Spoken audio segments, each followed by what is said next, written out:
we know that after the Second World War, the world order, the global order, was built by victorious nations led by the United States. China was included, but not as a major voice. That system was represented, or it has been represented, by the United Nations,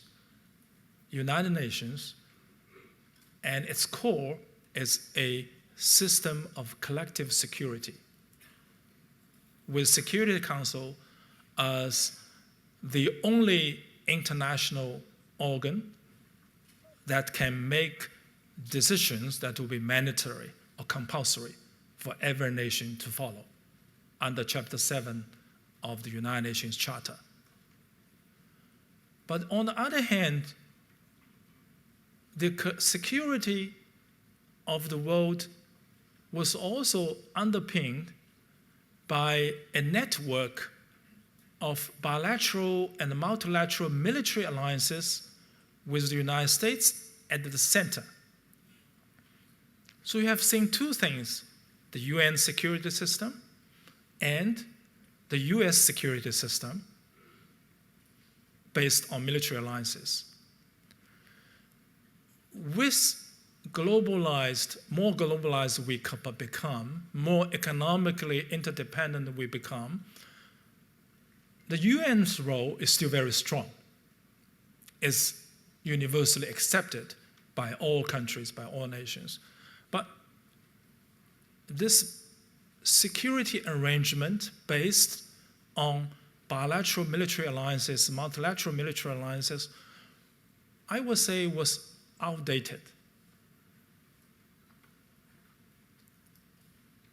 So China was thinking, or started thinking in this new century, what shall we do about this global order? We need to maintain the United Nations collective security system, because UN has not only focused on security and other matters too, humanitarian, UN peacekeeping. By the way, China is the biggest troop contributor among P5 permanent members of the Security Council. We now deploy more than 3,500 officers and soldiers across the globe. And we are number 2 in our contribution to the budget of UN peacekeeping operations, more than 10%, billions of dollars. So China was thinking what to do. We need to improve upon the global order or the global security system to make it more secure for everyone. We need to have security through cooperation rather than targeting a third party, a third country.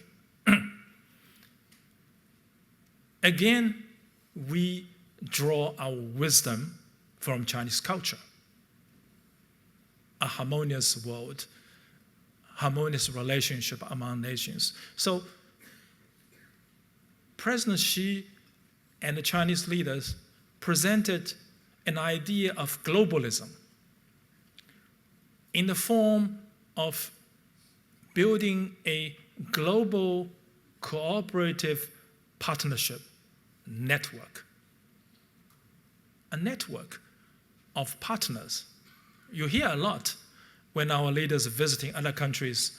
They signed MOU to establish strategic partnership, comprehensive strategic partnership in the new century, with Russia as a different name, a partnership with strategic collaboration, etc., etc. But in essence, it's a partnership. If you pull them together, it becomes a network.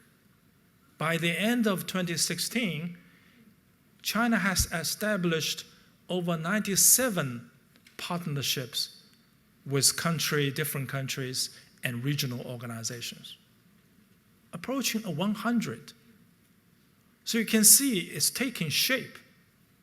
is taking shape. Globalism has taken shape. I don't think we're trying to compete with the United States. We're trying to show there is another way, a peaceful way of cooperating and collaborating in the world today to maintain international peace and security as a support to globalization, to economic growth.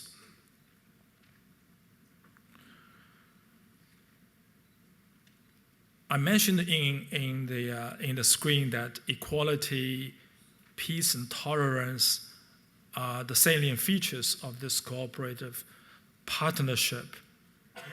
What I want to mention is one thing. You might have a question in your mind, because before that, China has taken a position of non-aligned. We're not aligned with any other country. We are opposed to military alliances. We believe this is exclusive in nature. Any alliances by nature will be targeting a third country or a group of other countries. That is by itself destabilizing. It will not contribute to stability. It will contribute to instability.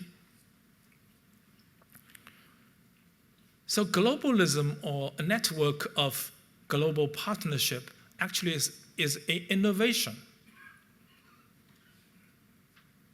in terms of China's foreign policy along the lines of Chinese culture, because it's combined a global partnership with a creative way of interpreting non-aligned policy. You are non-aligned, but you have a network of friends, basically, so that you can help each other, you will understand each other, you will reinforce each other in our efforts to maintain security and to counter any elements of insecurity.